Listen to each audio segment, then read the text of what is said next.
नमस्कार दोस्तों। आज हम भगवत गीता के चौथे अध्याय को शुरू कर रहे हैं, जिसका नाम है दिव्य ज्ञान। इसका पहला अनुवाद शुरू होता है। भगवान श्री कृष्ण ने कहा, मैंने इस अमर योग विद्या का उपदेश सूर्य देव विवस्वान को दिया, और विवस्वान ने मनुष्य के पिता मनु को उपदेश दिया, और मनु ने इसका उपदेश इक्ष्वाकु को दिया। यहाँ बताया गया है कि भगवत गीता बहुत प्राचीन ज्ञान है। बहुत समय पहले भगवान ने यह ज्ञान सूर्य देव को दिया था, जो सूर्य लोक के राजा माने जाते हैं। हर लोक या राज्य का राजा अपनी प्रजा की रक्षा और उनकी सही मार्गदर्शन करने के लिए होता है। इसीलिए राजाओं और शासकों को भगवत गीता के ज्ञान को समझना चाहिए, ताकि वे अपनी प्रजा को सही रास्ते पर चला सके और उन्हें बुरे कर्मों और मोहमाया से बचा सके। मानव जीवन का असली उद्देश्य यह है कि मनुष्य भगवान के साथ अपने शाश्वत संबंधों को समझे और आध्यात्मिक ज्ञान को विकसित करे। इसीलिए जो भी शासक या नेता है, उनका कर्तव्य है कि वे शिक्षा, संस्कृति और भक्ति के माध्यम से लोगों को यह ज्ञान दें।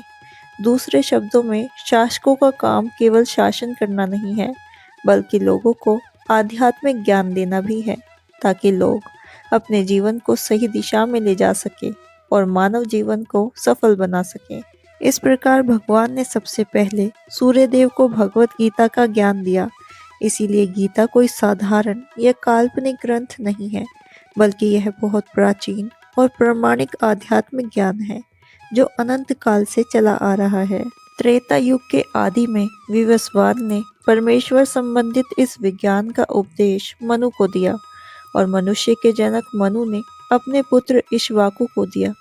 इक्ष्वाकु इस पृथ्वी के शासक थे और उस रघुकुल के पूर्वज थे जिसमें भगवान श्री राम ने अवतार लिया था। इससे यह प्रमाणित होता है कि मानव समाज में महाराज इक्ष्वाकु के काल से ही भगवत गीता विद्यमान थी। इस समय कलयुग के केवल 5000 वर्ष ही व्यतीत हुए हैं, जबकि इसकी पूर्ण अवधि 4,32,000 वर्ष है। इसके पूर्व द्वापर युग 8 लाख वर्ष था, और इसके भी पूर्व त्रेता युग 12 लाख वर्ष था। इस प्रकार लगभग 20,05,000 वर्ष पूर्व मनु ने अपने शिष्य तथा पुत्र इक्ष्वाकु से, जो इस पृथ्वी के राजा थे, भगवत गीता कही थी। वर्तमान में मनु की आयु लगभग 30 करोड़ 53 लाख वर्ष अनुमानित की जाती है, जिसमें से 12 करोड़ 4 लाख वर्ष बीत चुके हैं। यह मानते हुए कि मनु के जन्म के पूर्व भगवान ने अपने शिष्य सूर्य देव को गीता सुनाई थी, मोटा अनुमान यह है कि गीता कम से कम 12 करोड़ 4 लाख वर्ष पहले कही गई थी, और मानव समाज में यह 20 लाख वर्ष पुरानी विद्यमान रही है। इसे भगवान ने लगभग 5000 वर्ष पूर्व अर्जुन से दोबारा कही। गीता के अनुसार ही तथा इसके वक्ता भगवान श्री कृष्ण के कथन के अनुसार यह गीता के इतिहास का मोटा अनुमान है। सूर्य देव को इसीलिए गीता सुनाई गई थी क्योंकि वे क्षत्रिय थे और उस समस्त क्षत्रियों के जनक थे जो सूर्यवंशी हैं, क्योंकि भगवत गीता वेदों के ही समान है, और क्योंकि इसे श्री भगवान कृष्ण ने कहा था, अतः यह ज्ञान अपौरुषीय है, क्योंकि वैदिक आदेशों को यथारूप में बिना किसी मानवीय विवेचना के स्वीकार किया जाता है, तो भगवत गीता को भी सांसारिक विवेचना के बिना ही स्वीकार किया जाना चाहिए। सांसारिक तर्कजनक अपनी अपनी विधि से गीता के विषय में चिंतन कर सकते हैं, क्योंकि यह यथारूप भगवत गीता नहीं है। अतः भगवत गीता को गुरु परंपरा से यथारूप से ग्रहण करना चाहिए। यहाँ पर वर्णन हुआ है कि भगवान ने इसे सूर्यदेव को कहा, सूर्यदेव ने मनु से, और मनु ने अपने पुत्र इक्ष्वाकु से कहा। अगला अनुवाद आता है।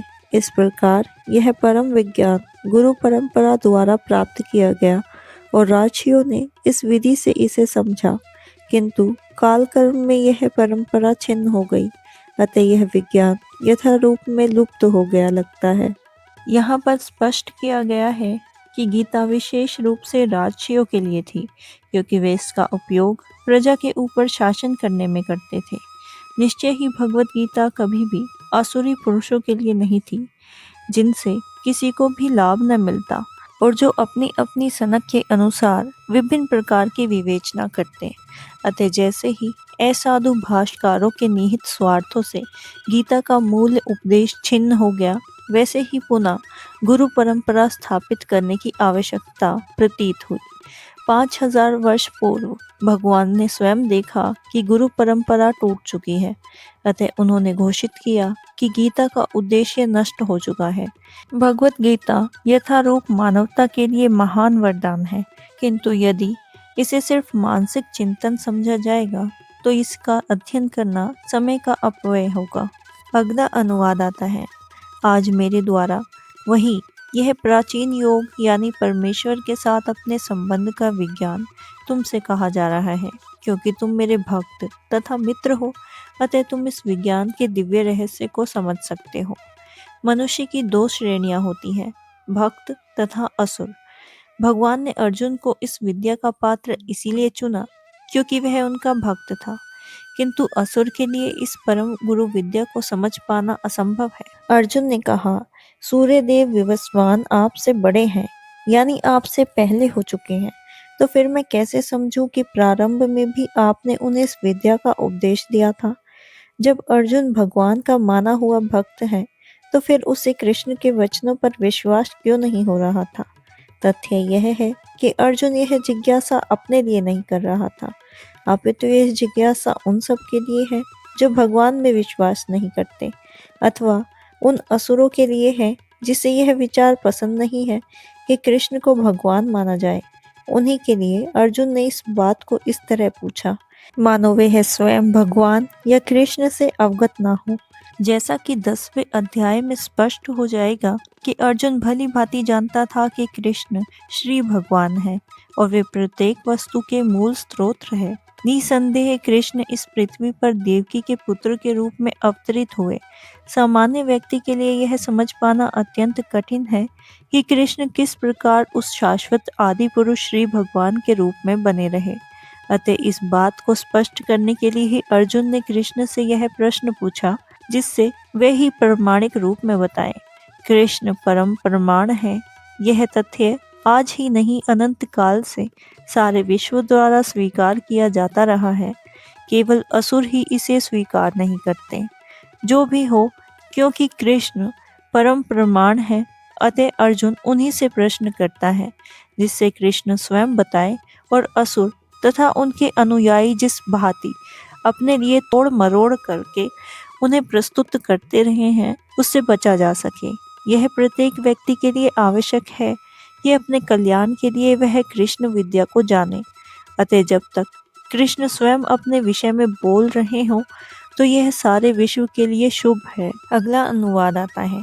यद्यपि मैं अजन्मा तथा अविनाशी हूँ और यद्यपि मैं समस्त जीवों का स्वामी हूँ, तो भी प्रत्येक युग में मैं अपने आदि दिव्य रूप में प्रकट होता हूँ। भगवान ने अपने जन्म की विलक्षणता बताई है। यद्यपि वे सामान्य पुरुष की भांति प्रकट हो सकते थे, किंतु उन्हें विगत अनेकानेक जन्मों की पूर्ण स्मृतियाँ बनी रहती हैं, जबकि सामान्य मनुष्य कुछ ही घंटे पहले की बातें भूल जाते हैं। यदि कोई पूछे कि तुम एक दिन पहले इस समय क्या कर रहे थे, तो सामान्य व्यक्ति के लिए इसका तत्काल उत्तर दे पाना कठिन होगा। अगर उसे याद करना हो कि इस समय वह कल क्या कर रहा था, तो उसे अपनी बुद्धि पर जोर लगाना पड़ेगा। फिर भी कुछ लोग अपने आप को ईश्वर या कृष्ण घोषित करते हैं। ऐसी बेकार बातों से लोगों को भ्रमित नहीं होना चाहिए। भगवान फिर अपने स्वभाव और असली रूप के बारे में बताते हैं। वे कहते हैं कि जब भी वे इस संसार में प्रकट होते हैं, तो अपने ही दिव्य शरीर में आते हैं। वे सामान्य जीवों की तरह बार बार शरीर नहीं बदलते। इस संसार में जीव का शरीर स्थायी नहीं रहता। वे एक जन्म में एक शरीर में और अगले जन्म में दूसरे शरीर में होते हैं। जब भगवान प्रकट होते हैं, तो वे अपने आंतरिक शक्ति से अपने उस शाश्वत रूप में आते हैं। उदाहरण के लिए श्री कृष्ण इस संसार में दो भुजाओं वाले रूप में हाथों में बांसुरी लिए प्रकट होते हैं। उनका शरीर दिव्य और शाश्वत होता है, जो इस भौतिक संसार से प्रभावित नहीं होता। हालांकि वे इस संसार के मनुष्य की तरह दिखाई देते हैं, लेकिन वास्तव में वे सामान्य मनुष्य नहीं हैं। उनका शरीर भौतिक शरीर की तरह बूढ़ा या कमजोर नहीं होता। कुरुक्षेत्र के युद्ध के समय भगवान कृष्ण के कई पोते भी थे, इसीलिए भौतिक हिसाब से भी वे काफी बड़े लगते। हमें कभी भी भगवान कृष्ण के बुढ़ापे की कोई तस्वीर नहीं मिलती, क्योंकि वे हमारे जैसे बूढ़े नहीं होते। हालांकि वे भूत, वर्तमान और भविष्य तीनों कालों में सबसे प्राचीन हैं, फिर भी उनका शरीर और बुद्धि कभी कमजोर या नष्ट नहीं होती। इससे साफ समझ में आता है कि इस संसार में रहते हुए भी भगवान अजन्मा और संचिदानंद स्वरूप है, जिनके द्वारा दिव्य शरीर में कोई बदलाव नहीं होता। भगवान का प्रकट होना और फिर छिप जाना सूर्य के उगने और डूबने जैसा है। जैसे सूर्य हमारी नजरों से दूर हो जाता है तो हमें लगता है कि सूर्य अस्त हो गया, और जब वह दिखाई देता है तो फिर लगता है कि सूर्य उदय हो गया। लेकिन वास्तव में सूर्य हमेशा अपने स्थान पर ही रहता है। इसी तरह भगवान भी हमेशा रहते हैं, लेकिन हमारी सीमित इंद्रियों के कारण हमें उनका प्रकट होना और छिप जाना अलग अलग दिखाई देता है। अगला अनुवाद आता है। हे भरतवंशी, जब भी और जहाँ भी धर्म का पतन होता है और अधर्म की प्रधानता होने लगती है, तब तब मैं अवतार लेता हूँ। सृजामी का अर्थ है कि भगवान स्वयं यथारूप में प्रकट होते हैं। यद्यपि भगवान कार्य कर्म के अनुसार, अर्थात ब्रह्मा के एक दिन में 7वें, मनु के 28वें युग में और द्वापर के अंत में प्रकट हुए थे, किंतु वे इस नियम का पालन करने के लिए बाध्य नहीं हैं, क्योंकि वे स्वेच्छा से कर्म करने के लिए स्वतंत्र है। अतः जब भी अधर्म की प्रधानता तथा धर्म का लोप होने लगता है, तो वे स्वेच्छा से प्रकट होते हैं। धर्म के नियम वेदों में दिए हुए हैं, और यदि इन नियमों के पालन में कोई गलती होती है तो मनुष्य आध्यात्मिक हो जाता है। श्रीमद् भगवत गीता में बताया गया है कि ऐसे नियम भगवान के नियम हैं। केवल भगवान ही किसी धर्म की व्यवस्था कर सकते हैं।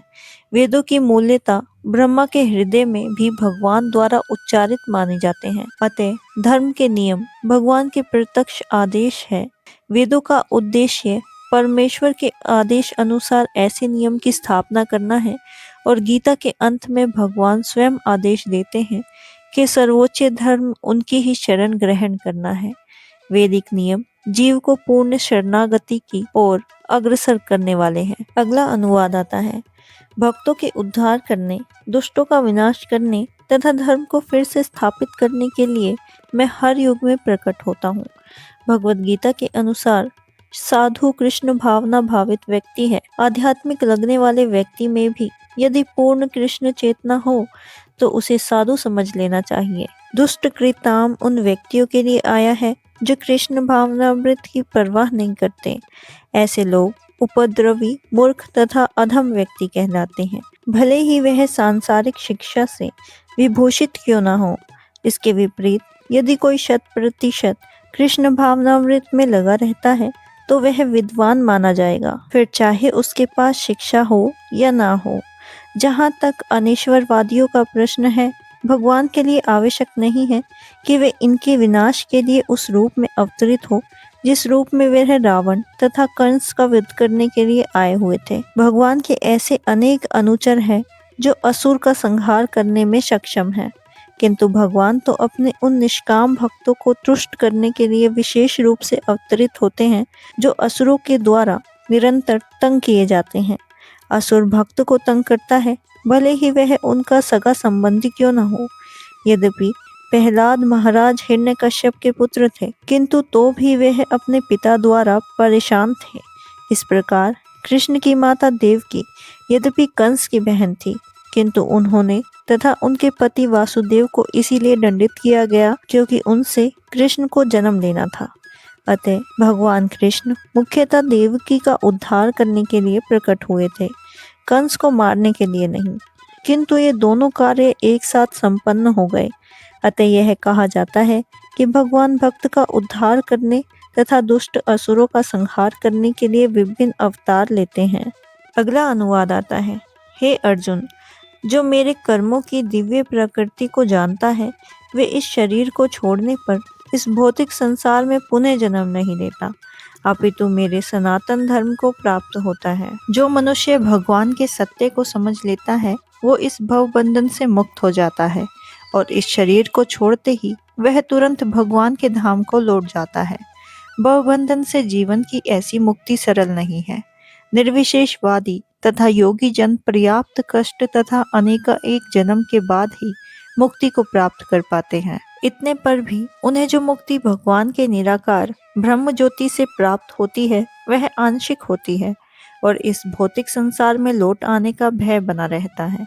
किंतु भगवान के शरीर की दिव्य प्रकृति तथा उनके कार्यकलापों को समझने मात्र से भक्त इस शरीर का अंत होने पर भगवत धाम को प्राप्त होता है और इस संसार में लौट आने का भय नहीं रह जाता। अगला अनुवाद आता है।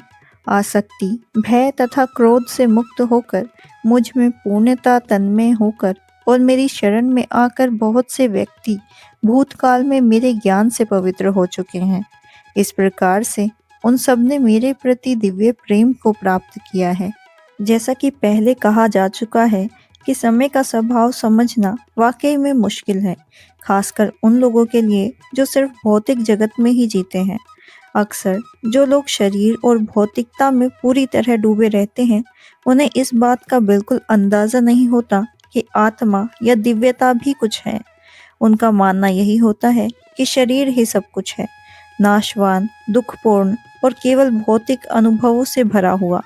इसीलिए जब उन्हें भगवान के सच स्वरूप के बारे में बताया जाता है तो उनका मन इसी भौतिक धारणा से बंधा रहता है और वे भौतिक जगत को ही अंतिम सत्य मानकर जीते हैं। जब उन्हें यह बताया जाता है कि आध्यात्मिक जीवन भी व्यक्तिगत होता है और भगवान का एक साकार रूप भी होता है तो कुछ लोग डर जाते हैं। उन्हें ऐसा लगता है कि अगर आत्मा अलग अस्तित्व रहेगा तो यह अजीब होगा। इसीलिए वे यह मानना पसंद करते हैं कि आत्मा आखिर में किसी निर्गुण शून्य में मिल जाती है। कुछ लोग जीवों की तुलना समुद्र के बुलबुलों से करते हैं। जैसे बुलबुला टूटकर फिर समुद्र में मिल जाता है, वैसे ही वह सोचते हैं कि आत्मा भी अंत में पूरी तरह खत्म होकर किसी शून्य में मिल जाती है। लेकिन यह सोच सही नहीं है। यह आध्यात्मिक जीवन की कमी को दिखाती है। कई लोग इतने सारे विचारों और दर्शन की उलझनों से परेशान होकर यह मान लेते हैं कि इस संसार का कोई परम कारक या भगवान है ही नहीं और अंत में सब कुछ शून्य है। यह सोच भी जीवन की एक कमजोरी को दिखाती है।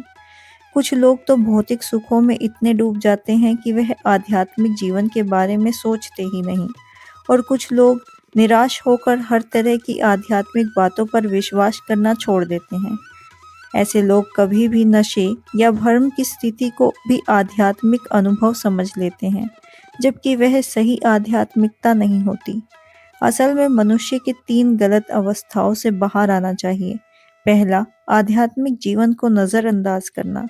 दूसरा, भगवान के साकार रूप से डरना। और तीसरा, निराशा में आकर सब कुछ शून्य मान लेना। इनसे बचने के लिए मनुष्य को एक सच्चे गुरु और मार्गदर्शन की आवश्यकता होती है और भक्ति के नियमों का पालन भी इसमें करना चाहिए। जब भक्ति पूरी तरह विकसित हो जाती है तब मनुष्य भाव या दिव्य प्रेम की अवस्था को प्राप्त करता है। अगला अनुवाद आता है। जिस भाव से सारे लोग मेरी शरण ग्रहण करते हैं उसी के अनुरूप मैं उन्हें फल देता हूँ। हे पार्थ, प्रत्येक व्यक्ति सभी प्रकार से मेरे पथ का अनुगमन करते हैं। हर व्यक्ति किसी न किसी रूप में श्री कृष्ण को ही खोज रहा होता है। कुछ लोग भगवान को उनके ब्रह्म ज्योति के रूप में अनुभव करते हैं और कुछ लोग उन्हें हर जीव के हृदय में रहने वाले परमात्मा के रूप में महसूस करते हैं। लेकिन भगवान श्री कृष्ण का पूरा और सच्चा अनुभव केवल शुद्ध भक्ति से ही कर पाते हैं। इसीलिए हर व्यक्ति अपनी समझ और भावना के अनुसार भगवान को अनुभव करता है और उसी से संतुष्ट हो जाता है। आध्यात्मिक जगत में श्री कृष्ण अपने भक्तों के साथ प्रेम के अलग अलग भावों में संबंध रखते हैं।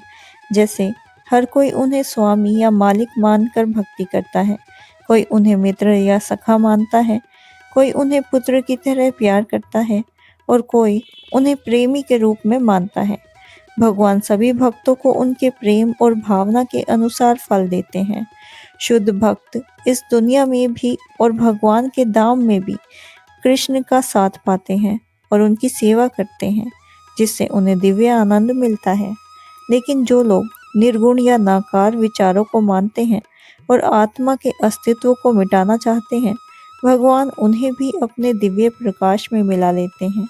उनमें से कुछ लोग वहाँ टिक नहीं पाते और अपनी इच्छाओं के कारण फिर से इस भौतिक संसार में जन्म ले लेते हैं।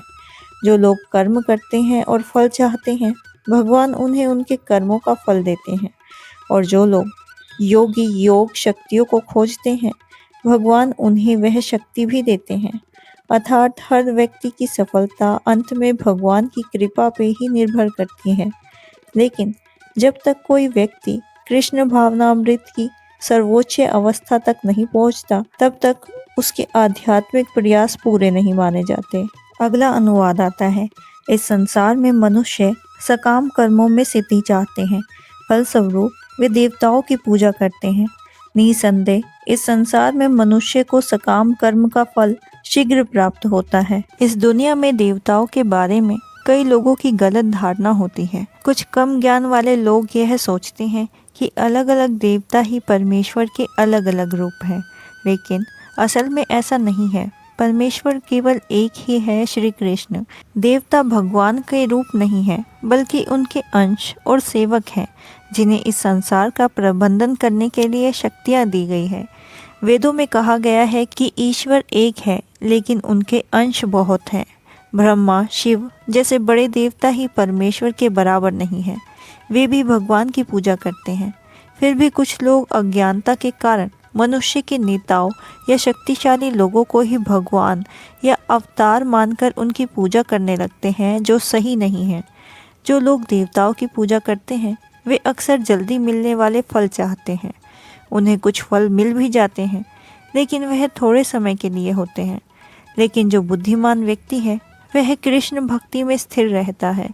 उसे थोड़े समय के लाभ के लिए किसी छोटे देवता की पूजा करने की आवश्यकता नहीं होती, क्योंकि इस संसार के देवता और उनके पूजक भी संसार के अंत के साथ समाप्त हो जाते हैं, लेकिन भगवान और उनकी भक्ति शाश्वत होती है। देवताओं के द्वारा दिए जाने वाले वरदान भी भौतिक और थोड़े समय के लिए होते हैं।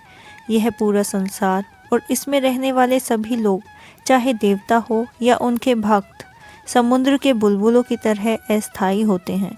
लेकिन फिर भी मनुष्य इस संसार की क्षणिक चीज़ों के पीछे भागता रहता है, जैसे धन, परिवार, पद और ऐसी अन्य बहुत सारी चीज़ें। इन चीज़ों को पाने के लिए लोग देवताओं या समाज के शक्तिशाली लोगों की पूजा करने लगते हैं।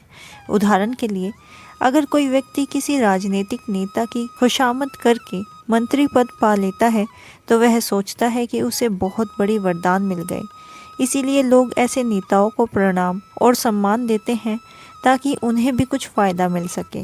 और सच में उन्हें कुछ लाभ मिल भी जाता है, लेकिन वह सिर्फ थोड़े समय के लिए होता है। ऐसे लोग इस संसार में दुखों से हमेशा छुटकारा पाने के लिए कृष्ण भक्ति में रुचि नहीं लेते। फिर वे सभी इंद्रिया सुखों के पीछे भागने लगते हैं। थोड़े से सुख के लिए वे शक्तिशाली चीज़ों की और देवताओं की पूजा करने लगते हैं। इस श्लोक का अर्थ यहाँ यह है कि बहुत कम लोग ही कृष्ण भावनामृत में रुचि लेते हैं, जबकि ज़्यादातर लोग भौतिक सुखों के पीछे भागते रहते हैं और किसी न किसी शक्तिशाली व्यक्ति की पूजा करने लगते हैं। अगला अनुवाद आता है। प्राकृतिक के 3 गुणों और उनसे संबंधित कर्मों के अनुसार मेरे द्वारा मानव समाज के 4 विभाग रचे गए हैं। यद्यपि मैं इस व्यवस्था का रचयिता हूँ, किंतु तुम यह जान लो कि मैं इतने पर भी अव्यय अकड़ता हूँ। भगवान ही सभी चीज़ों को बनाने वाले हैं। सब कुछ उन्हीं से उत्पन्न हुआ है, उन्हीं के द्वारा चलाया जाता है और अंत में सब कुछ उन्हीं में वापस मिल जाता है। इसीलिए वर्णाश्रम व्यवस्था भी भगवान ने ही बनाई है। इसमें मानव समाज को 4 वर्गों में बांटा गया है। ब्राह्मण, जो बुद्धिमान और ज्ञान देने वाला होता है, क्योंकि इसमें सतोगुण अधिक होता है। क्षत्रिय, जो शासन और रक्षा करने का काम करते हैं, उनमें रजोगुण अधिक होता है। वेश्या, जो व्यापार, खेती और धन से जुड़े काम करते हैं, उनमें रजोगुण और तमोगुणों का मिश्रण होता है। शूद्र, जो सेवा और श्रम का काम करते हैं, इनमें तमोगुण अधिक होता है। लेकिन इन 4 वर्णों की रचना करने के बाद भी भगवान कृष्ण इनमें से किसी भी वर्ण में नहीं आते, क्योंकि वे सामान्य जीवों की तरह बंधे हुए नहीं हैं। वे उसके ऊपर और स्वतंत्र हैं। मानव समाज भी कुछ हद तक पशु समाज की तरह ही होता है, लेकिन मनुष्य को पशु स्तर से ऊपर उठाने के लिए ही वर्णाश्रम व्यवस्था बनाई गई है, ताकि धीरे धीरे मनुष्य कृष्ण भक्ति की ओर बढ़ सके। किसी व्यक्ति की रुचि और काम करने की प्रवृत्ति उसके अंदर मौजूद प्राकृतिक के गुणों के अनुसार तय होती है। इन गुणों के अनुसार ही मनुष्य के स्वभाव और जीवन के लक्षणों का विस्तार से वर्णन भगवद गीता के 18वें अध्याय में किया गया है। अगला अनुवाद आता है। मुझ पर किसी कर्म का प्रभाव नहीं पड़ता, ना ही मैं कर्म फल की कामना करता हूँ। जो मेरे संबंध में इस सत्य को जानते हैं, वह भी कर्मों के फल के ताप में नहीं बंधते। जैसा कि देश में संविधान के नियम होते हैं, लेकिन राजा या सर्वोच्च शासक उस नियमों के अधीन नहीं होता, उसी तरह भगवान भी इस संसार के श्रोता हैं, लेकिन वे भी इस संसार के कामों के प्रभाव में नहीं आते। भगवान ने इस भौतिक जगत की रचना की है, लेकिन वे इससे अलग और स्वतंत्र रहते हैं। दूसरी ओर जीवात्मा अपने कर्मों के कारण इस संसार के फल में बंध जाती है, क्योंकि वे प्राकृतिक और भौतिक चीज़ों पर अधिकार जमाना चाहती है। इसे ऐसे समझें, किसी संस्था का मालिक कर्मचारियों के अच्छे या बुरे कर्मों के लिए जिम्मेदार नहीं होता। कर्मचारी अपने काम के लिए खुद जिम्मेदार होते हैं। इसी तरह जीवात्मा भी अपने इंद्रियों के सुख के लिए काम करती है, और ये काम भगवान उन्हें कराने के लिए मजबूर नहीं करते। लोग इस संसार में इंद्रियों की तृप्ति के लिए कर्म करते हैं और मृत्यु के बाद स्वर्ग के सुख की इच्छा करते हैं, लेकिन भगवान तो स्वयं में पूर्ण है, इसीलिए उन्हें स्वर्ग के सुख का कोई आकर्षण नहीं होता। स्वर्ग के देवता भी भगवान के सेवक ही होते हैं। जैसे किसी मालिक अपने कर्मचारी की तरह छोटे मोटे सुखों की इच्छा नहीं करता, उसी तरह भगवान भी भौतिक कर्मों और उनके फल से अलग रहते हैं। एक उदाहरण से समझे, बारिश होने पर पौधे उगते हैं, लेकिन पौधे उगने के लिए बारिश सीधा जिम्मेदार नहीं होती। इसी तरह भगवान की व्यवस्था से संसार चलता है, लेकिन वे खुद इन कर्मों में बंधे नहीं रहते। इस भौतिक संसार का मुख्य कारण भगवान है। प्राकृतिक केवल एक माध्यम है जिसके द्वारा यह पूरा संसार दिखाई देता है। इस संसार में कई प्रकार के जीव होते हैं, जैसे देवता, मनुष्य और जानवर। ये सभी अपने पिछले अच्छे और बुरे कर्मों के फल को भोगते हैं। भगवान किसी को भी ज़बरदस्ती कर्म करने के लिए मजबूर नहीं करते। वे केवल इतना करते हैं कि जीवों को कर्म करने के लिए अवसर और प्राकृतिक के नियम दे देते हैं। इसीलिए हर जीव अपने कर्मों के लिए खुद जिम्मेदार होता है। वेदों में भी कहा गया है कि भगवान किसी के साथ पक्षपात नहीं करते। जो जैसे कर्म करता है उसे वैसा ही फल मिलता है। जो व्यक्ति इस कर्म के नियम को अच्छी तरह समझ लेता है, वह कर्मों के बंधनों से बच जाता है।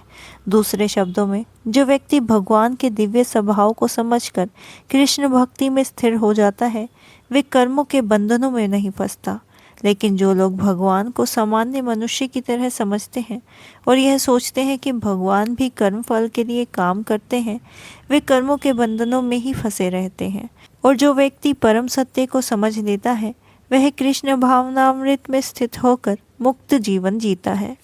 अगला अनुवाद आता है। प्राचीन काल में समस्त मुक्त आत्माओं ने मेरी दिव्य प्राकृतिक को जानकर ही कर्म किया, अतः तुम्हें चाहिए कि उनके पद चिन्हों का अनुसरण करते हुए अपने कर्तव्य का पालन करो।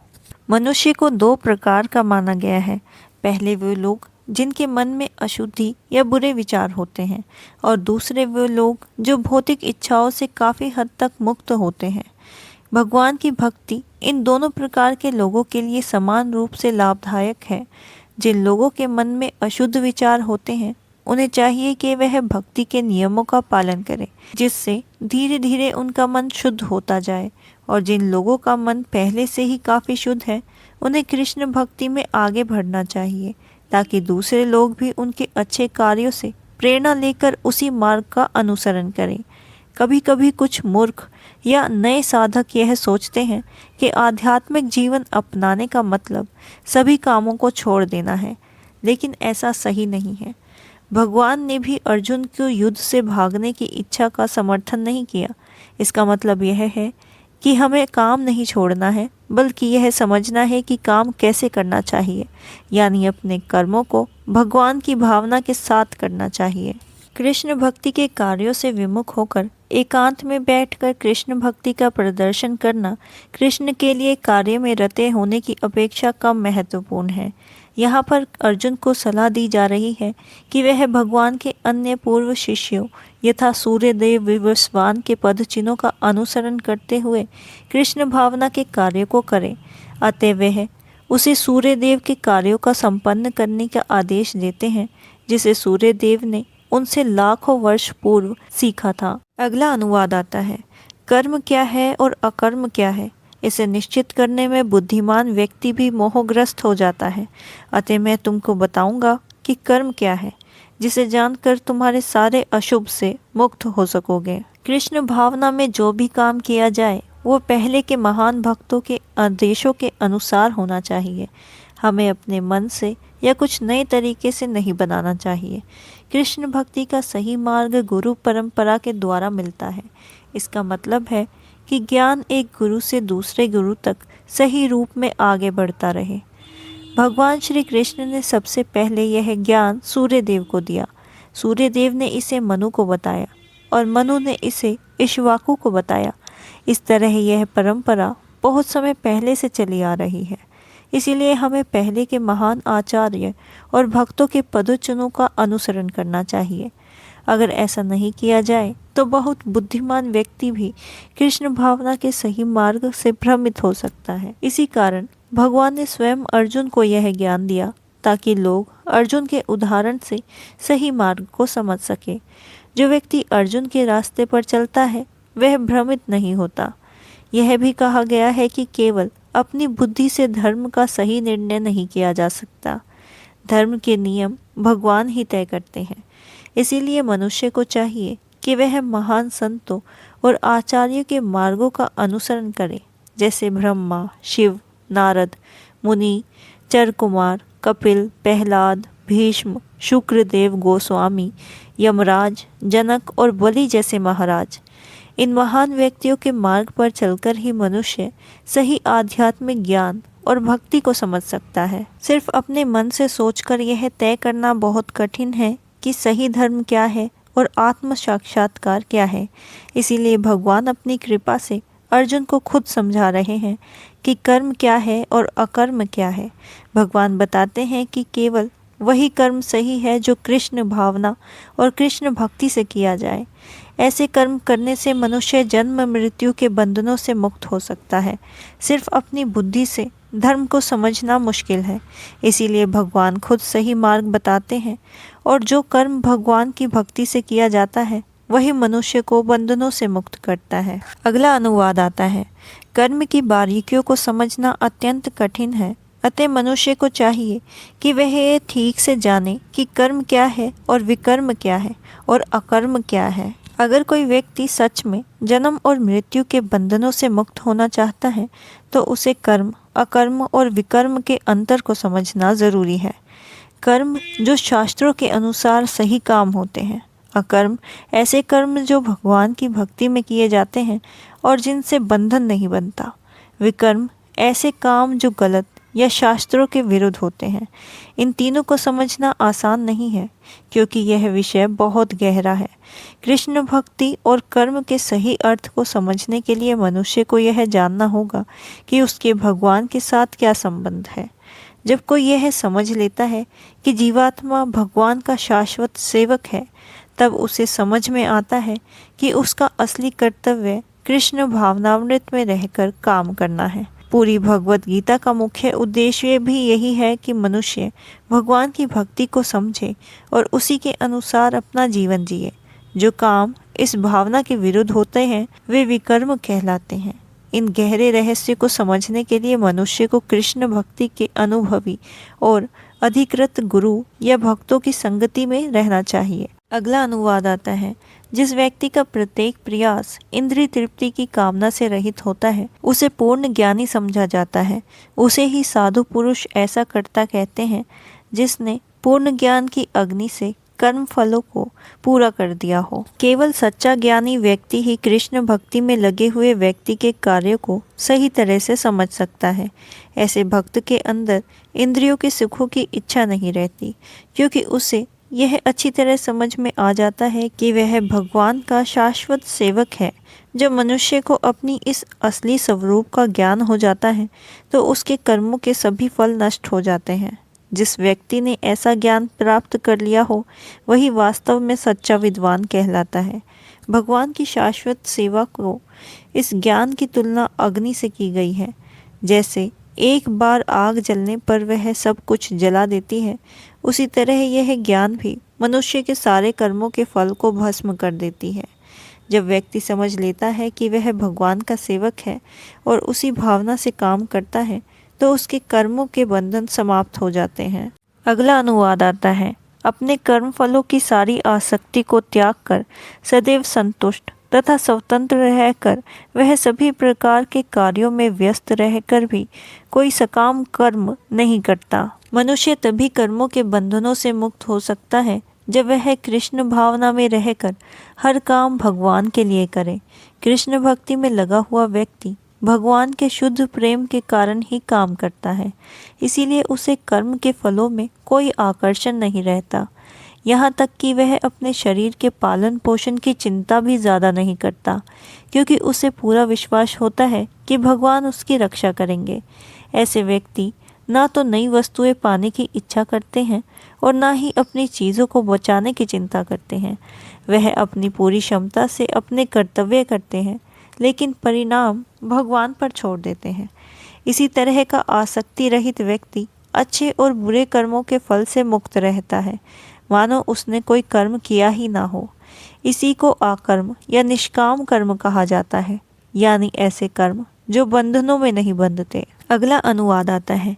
ऐसे ज्ञानी पुरुष पूर्ण रूप से संयमित मन तथा बुद्धि से कार्य करता है, अपनी संपत्ति के सारे स्वामित्व को त्याग देता है और केवल शरीर निर्वाह के लिए कर्म करता है। इस तरह कार्य करता हुआ वह पाप रूपी फलों से प्रभावित नहीं होता। कृष्ण भक्ति में लगा हुआ व्यक्ति जब कोई काम करता है तो वह अच्छे या बुरे फल की इच्छा नहीं करता। उसका मन और बुद्धि पूरी तरह नियंत्रण में होते हैं। वह जानता है कि वह भगवान का एक छोटा सा अंश है, इसीलिए वह मानता है कि जो काम उससे हो रहा है वह वास्तव में भगवान की इच्छा से हो रहा है। वह केवल एक माध्यम है। जैसे हाथ अपने आप नहीं हिलते बल्कि पूरा शरीर की इच्छा से हिलते हैं, उसी तरह कृष्ण भावनामृत में रहने वाला व्यक्ति भगवान की इच्छा के अनुसार काम करता है। उसके मन में अपनी इंद्रियों के सुख की कोई इच्छा नहीं होती। वह खुद को भगवान की सेवा में लगे एक यंत्र के पुर्जे की तरह मानता है। जैसे किसी मशीन के पुर्जे को ठीक रखने के लिए तेल आदि सफाई की जरूरत होती है, वैसे ही वह व्यक्ति भी काम करके अपने शरीर का पालन करता है ताकि वह भगवान की भक्ति ठीक से कर सके। इसीलिए उसे अपने कामों के फल में कोई आसक्ति नहीं होती। वह अपने शरीर को पूरी तरह से अपना नहीं मानता। इसी कारण वह गलत तरीके से धन इकट्ठा करने की कोशिश नहीं करता। अगला अनुवाद आता है। जो व्यक्ति स्वयं होने वाले लाभों से संतुष्ट रहता है, जो द्वंद्वों से मुक्त रहता है और ईर्ष्या नहीं करता, जो सफलता तथा असफलता दोनों में स्थिर रहता है, वह कर्म करता हुआ भी कभी बंधता नहीं। कृष्ण भक्ति में लगा हुआ व्यक्ति अपने शरीर के पालन के लिए बहुत ज्यादा प्रयास नहीं करता। वह जो अपने आप मिल जाता है उसी में संतुष्ट रहता है। वह ना किसी से कुछ मांगता है और ना ही किसी से उधार लेता है, लेकिन वह ईमानदारी से काम करता है और अपने परिश्रम से जो भी मिलता है उसी में सुखी रहता है। इस तरह वह अपनी आजीविका के मामले में स्वतंत्र रहता है। वह किसी की ऐसी सेवा नहीं करता जिससे कृष्ण भक्ति में उसकी सेवा रुक जाए, लेकिन भगवान की सेवा के लिए वह दुनिया के किसी भी काम को कर सकता है। कृष्ण भावनामृत में रहने वाले व्यक्ति दुनिया के धंधों से परेशान नहीं होते, जैसे गर्मी और सर्दी, सुख और दुख। वह इनके ऊपर उठकर शांति और स्थिरता में रहते हैं। यही कारण है कि ऐसे व्यक्ति कृष्ण भक्ति में स्थिर रहते हैं और भौतिक परिस्थिति उन्हें प्रभावित नहीं करती। अगला अनुवाद आता है। जो पुरुष प्रकृति के गुणों के प्रति अनासक्त है और जो दिव्य ज्ञान में पूर्णतः स्थिर है, उसके सारे कर्म ब्रह्म में लीन हो जाते हैं। जब कोई व्यक्ति पूरी तरह कृष्ण भक्ति में लग जाता है, तो वह सुख दुख, लाभ हानि जैसे धंधों से मुक्त हो जाता है। इसी कारण वह प्रकृति के गुणों के प्रभाव से भी बच जाता है। ऐसा इसीलिए होता है क्योंकि वह भगवान कृष्ण के साथ अपने असली संबंध को समझ लेता है। इस वजह से उसका मन कृष्ण भक्ति से कभी विचलित नहीं होता। फिर वह जो भी काम करता है, वह भगवान कृष्ण को प्रसन्न करने के लिए करता है। इस प्रकार उसके सारे कर्म यज्ञ भगवान के लिए किए गए कर्म बन जाते हैं और यज्ञ का असली उद्देश्य भी भगवान विष्णु या कृष्ण को प्रसन्न करना ही है। जब कोई व्यक्ति इस भावना से काम करता है, तो उसके कर्मों का फल भगवान को अर्पित हो जाता है।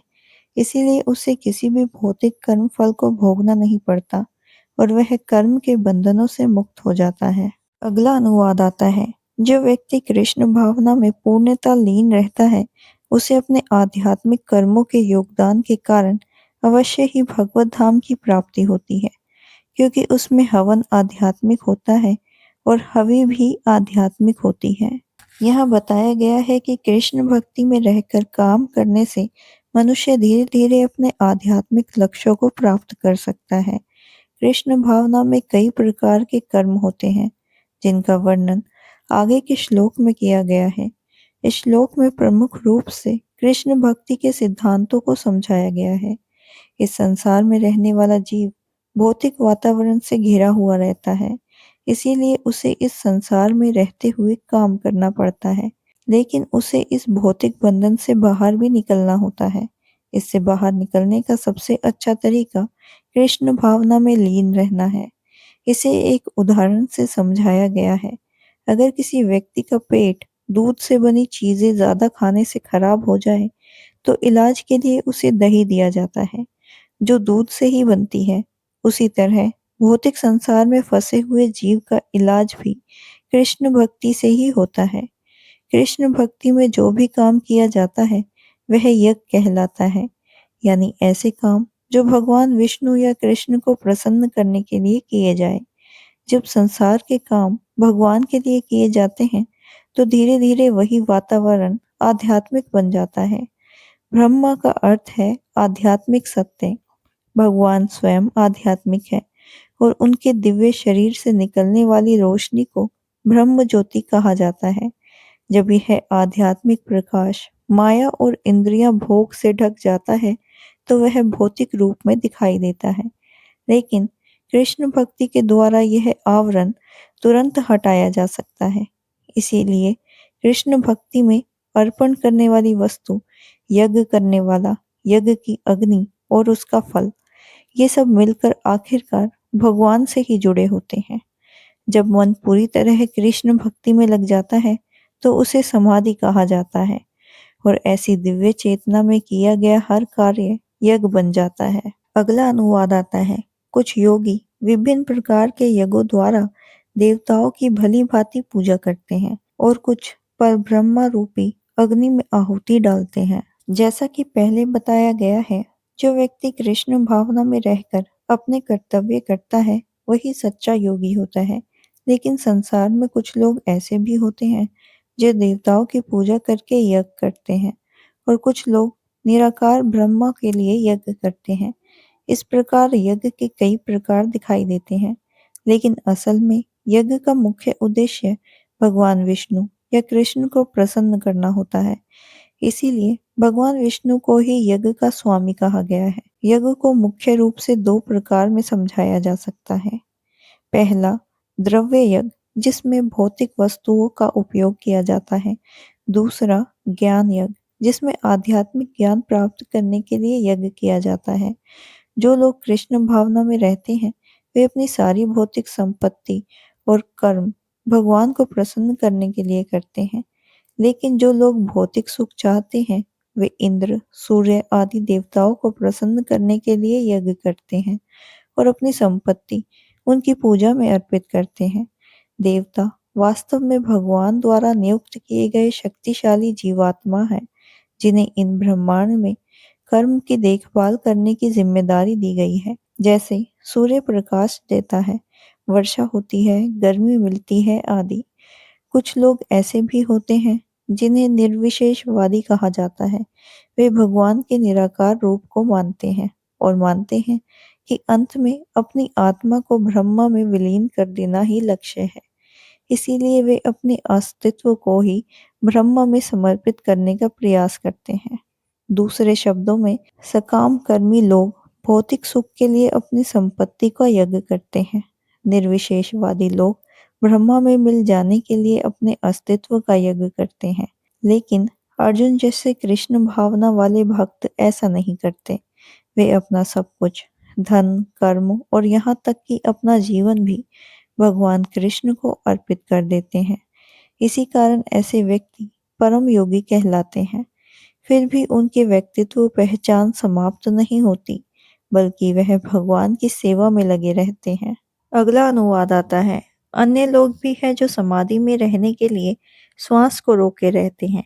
वे अपान में प्राण को और प्राण में अपान को रोकने का अभ्यास करते हैं और अंत में प्राण अपान को रोककर समाधि में रहते हैं।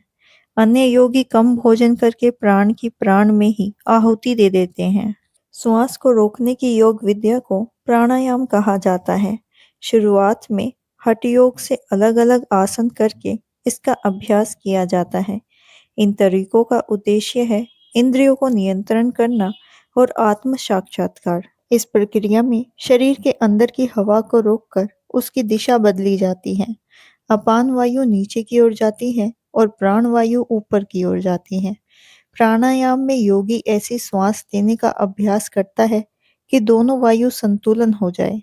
जब अपान वायु को प्राण वायु में मिला दिया जाता है तो इसे रेचक कहा जाता है और जब प्राण और अपान दोनों वायु को पूरी तरह रोक लिया जाता है तो इसे कुंभक योग कहा जाता है। कहा जाता है कि कुंभक योग के अभ्यास से मनुष्य अपनी जीवन की अवधि बढ़ा सकता है और आत्म सिद्धि प्राप्त कर सकता है। बुद्धिमान योगी चाहता है कि वह इसी जीवन में सिद्धि प्राप्त कर ले, अगले जन्म का इंतजार न करें। लेकिन जो व्यक्ति भगवान कृष्ण की भक्ति में रहता है, उसकी इंद्रियां अपने आप नियंत्रण में हो जाती है, क्योंकि उसकी सारी इंद्रियां भगवान की सेवा में लगी रहती है। इसीलिए वह गलत कामों में नहीं जाती। इसी कारण जीवन के अंत में ऐसा भक्त भगवान कृष्ण के दिव्य धाम को प्राप्त कर लेता है। इसीलिए वह सिर्फ लंबी उम्र पाने का प्रयास नहीं करता, बल्कि जल्दी ही मोक्ष को प्राप्त कर लेता है। अगला अनुवाद आता है। ये सभी यज्ञ करने वाले यज्ञों का अर्थ जानने के कारण पाप कर्मों से मुक्त हो जाते हैं और यज्ञ के फल रूपी अमृत को चखकर परम दिव्य आकाश की ओर बढ़ जाते हैं। शास्त्रों में कई प्रकार के यज्ञ बताए गए हैं, जैसे धन या वस्तु का दान देना, धार्मिक ग्रंथों का अध्ययन करना, योग का अभ्यास करना। इन सभी यज्ञों में मुख्य उद्देश्य इंद्रिय को नियंत्रण में करना है, क्योंकि इंद्रियों की तृप्ति ही इस भौतिक संसार में बंधन का मुख्य कारण है। जब तक मनुष्य इंद्रियों के भोग से ऊपर नहीं उठता, तब तक वह सच्चिदानंद के दिव्य स्तर तक नहीं पहुंच सकता। यह दिव्य स्तर ब्रह्म आकाश में होता है। इन सभी यज्ञों के अभ्यास से मनुष्य अपने पाप कर्मों से शुद्ध हो जाता है।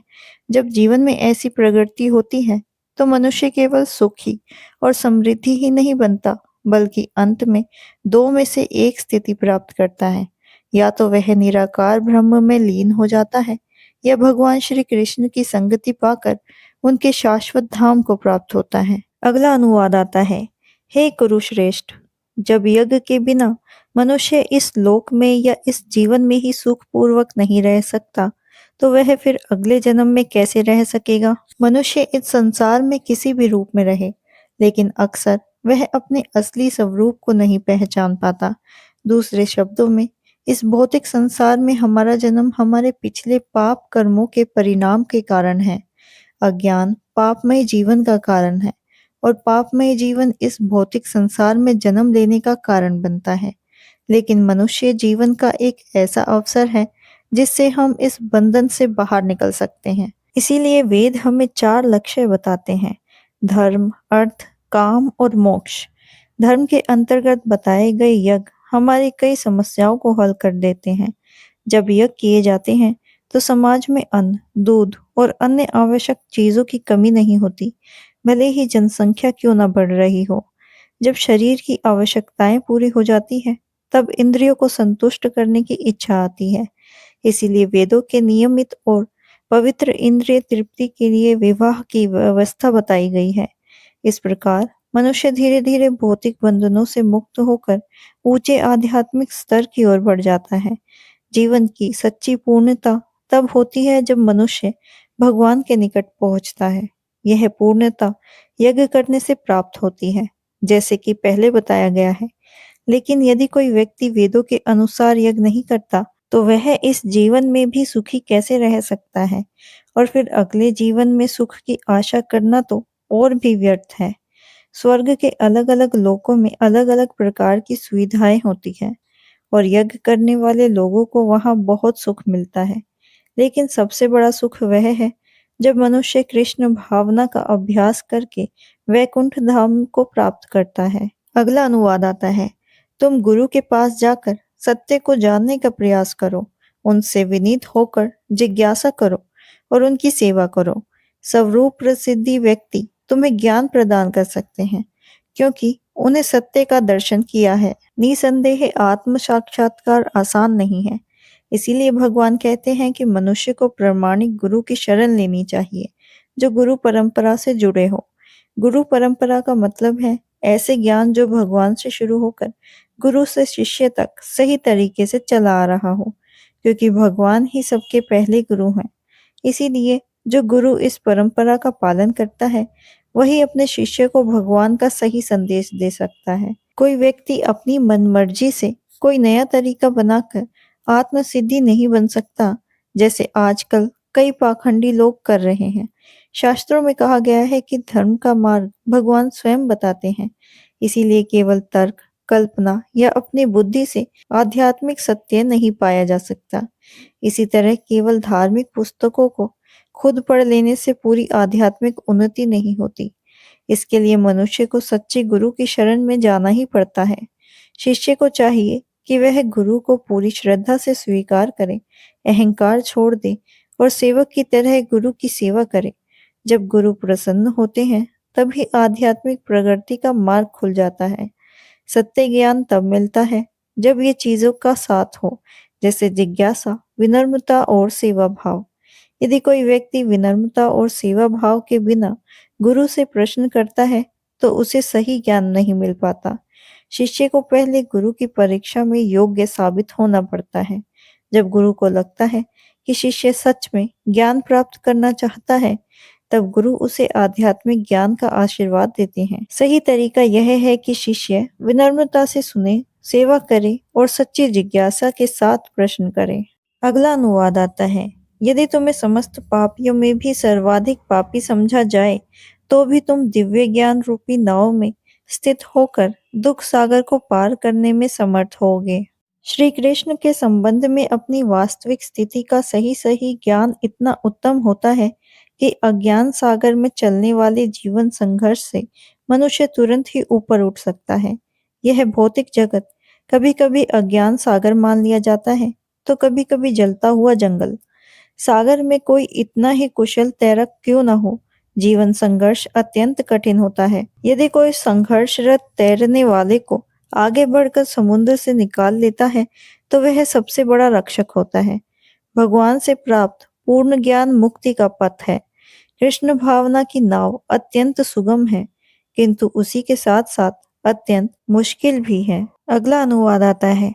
जैसे प्रज्वलित अग्नि ईंधन को भस्म कर देती है, उसी तरह हे अर्जुन, ज्ञान रूपी अग्नि भौतिक कर्मों के समस्त फलों को जला डालती है। यहाँ आत्मा और परमात्मा के पूर्ण ज्ञान की तुलना अग्नि से की गई है।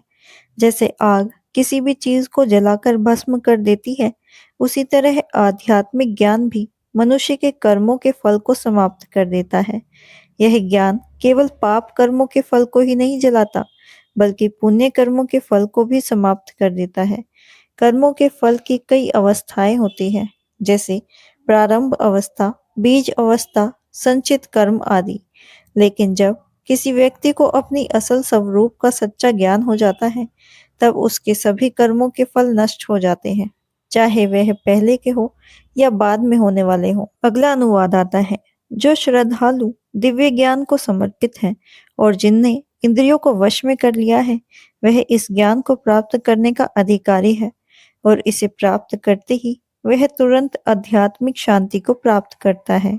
जो व्यक्ति श्री कृष्ण पर विश्वास रखता है, वह कृष्ण भावना का सच्चा ज्ञान प्राप्त कर सकता है। यह श्रद्धा भक्ति के द्वारा प्राप्त होती है और विशेष रूप से महामंत्र के जाप से हृदय शुद्ध होता है।